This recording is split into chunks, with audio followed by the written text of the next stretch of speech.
DOB, defibrillator on board. Paul Tippett's one of 30 London taxi drivers trialling a new way of delivering emergency first aid. If the app goes off and you're very near to an incident where someone's having a potential heart attack or a cardiac arrest, and we can be first on the scene.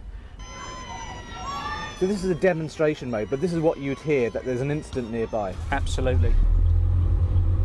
Paul was one of the first cabbies to carry a defibrillator.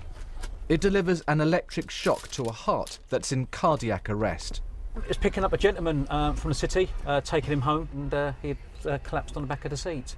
Connect electrodes. One will go to the left and one will go to the right here. It will tell you then to give a shock. The shock button's there. It'll only deliver a shock then if it needs to? Absolutely, yeah. The gentleman made a full recovery. He's with us today, which is great news.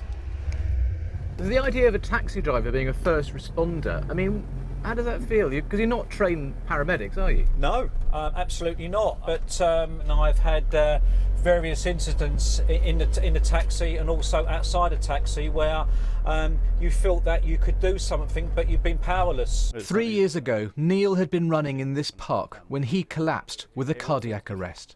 I was incredibly lucky that the person that was in the queue behind me was a GP, so was trained and knew exactly what to do and started CPR, so started compressions on me immediately. It took paramedics 15 minutes to arrive with a defibrillator. When a patient's in cardiac arrest, the only thing that can restart their heart and save their life is a defibrillator. CPR is the short-term measure to keep oxygen flowing to the patient's brain. How important is it that there are more defibrillators? It's hugely important. I mean, not only that there are more defibrillators, but that more people understand how to use them.